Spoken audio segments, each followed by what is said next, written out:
I came home the other day and told my husband I felt like I was drowning. He looked at me completely calm and said, "You're okay. The house is fine. You seem happier than you were at your last job, and you have more time."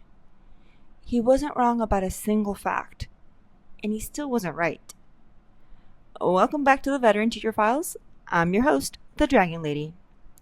So, Monday, we talked about the open tabs piling up at work, the IEPs, the schedules, the duties, the things nobody warns you about. Today, we're talking about the tabs that are open the second you walk in your front door. Because here's the thing, the work day doesn't actually end, it just changes rooms. So this whole thing started because of something I saw on Instagram. A former coworker of mine posted a story. Two women in a small boat going straight into a wave over and over. And it crashed over them. And they come back up and it crashes again. And the caption was something like, "How my best friend and I are handling work-life balance." That's it. That's the whole message. And I sat there scrolling, thinking, that's exactly what it feels like. Not drowning once, just getting hit, coming up for air, and getting hit again. That same week, my group chat lit up. Squirrel, a first-year teacher, 26 kids, 10 schedules to juggle, the one I told you about on Monday. Kept going after she finished venting about work.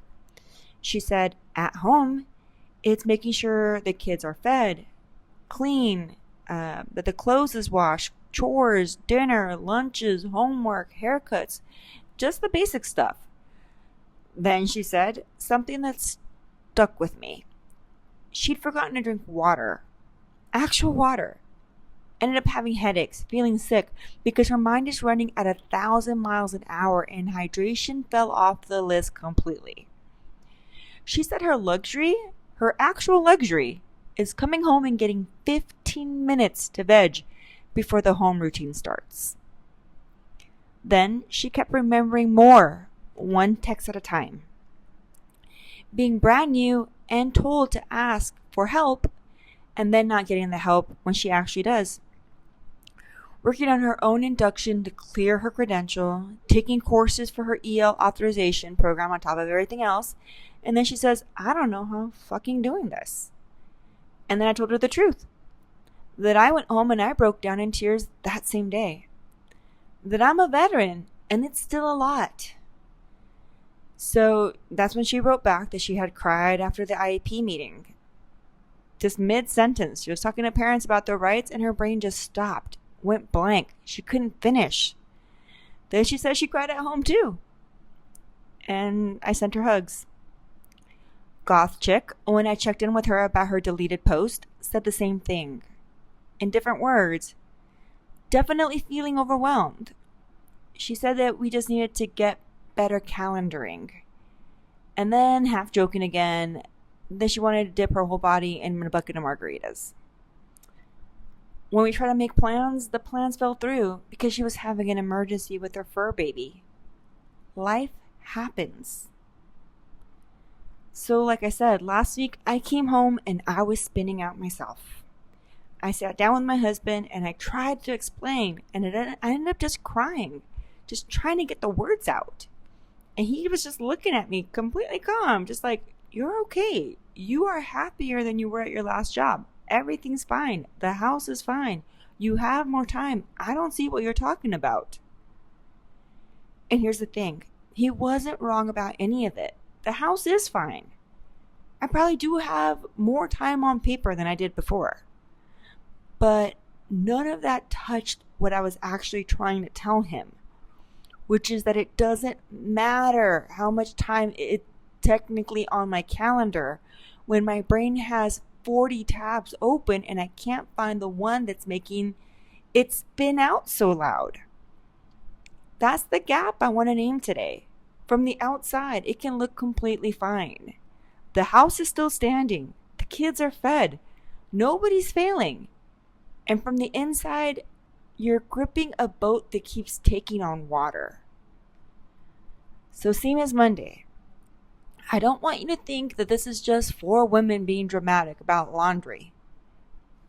Actual research from the University of Bath and the University of Melbourne have tracked this exact thing, using data from 3,000 US parents and published it in a journal of marriage and family.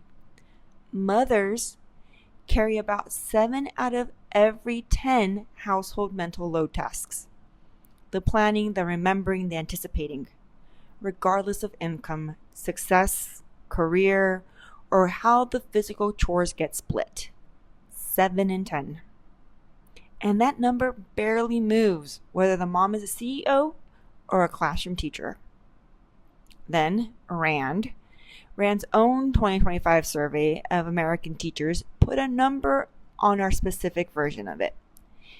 Teachers who are also moms spend an average of 40 hours a week on household chores and caregiving on top of an actual job.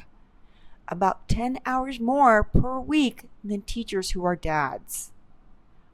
40 hours. That's a second full-time job stacked on the first one. And that's why you have more time now can completely look like the truth on a calendar and completely feel false in the body. And Pew's newest data on working parents, out just this summer, found that close to 3/4 of full-time working moms say they don't have enough time for hobbies.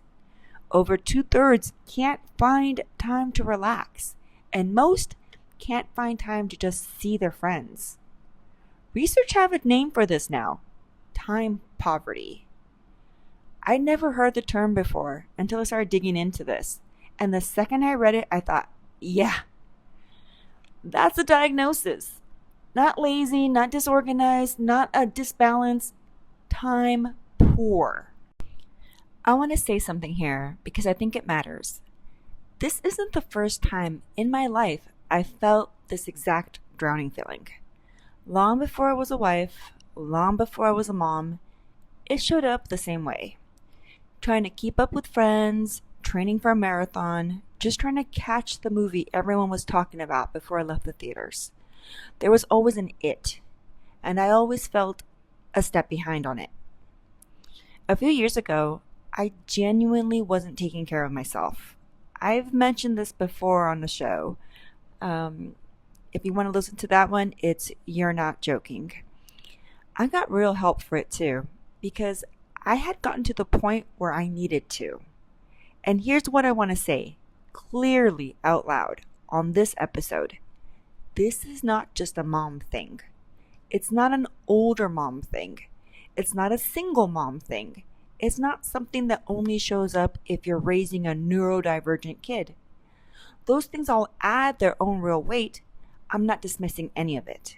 But underneath all of it is something bigger than any one label. It's just hard being a woman. It's just hard being a mom. Full stop. And there's one more tab I haven't even said out loud yet. I'm not that young anymore, and neither are my parents or my in-laws. There's no built-in help swooping in from that generation. If anything, it's starting to run in the other direction. Somewhere out ahead of me is a version of my life where I'm the one taking care of them. That's not today, but it's open in the background all the time, quietly using up space I don't really have. Because I have a list too, running underneath all of it. Trying to get to the gym 3 times a week, dinners made, kids fed, house clean, laundry done, real meaningful time with my kids, not just being in the same room as them, homework done with my oldest, reading before bed. I'm still trying to catch up on a tax form I apparently filled out wrong. I need to track down someone to verify 5 years of work history at a school where I genuinely can't get anyone to even answer the phone. I slipped a few weeks back, and my back still isn't right. So there's a chiropractor appointment I keep not booking. My hair, the last 3 inches are just dead, and I haven't had time to deal with it. I'm 2 months behind on something as small as an at-home hair removal routine. I have friends texting that I haven't answered. My son has a baptism this Sunday that I haven't planned. I didn't forget it. I just didn't plan anything for it. So we're getting donuts after it, and that's it. None of this is a crisis on its own, and that's what makes it so hard to explain to someone standing outside of it. It's not one wave. It's that the waves never stop long enough for you to notice that you're tired until you're already under. So, when someone who loves you looks at you and the facts, the house is fine, you have more time, you seem happier, and tells you everything's okay, I don't think that they're wrong to see what they see. I think they're just standing on the shore, watching the boat from a place where the water looks calm.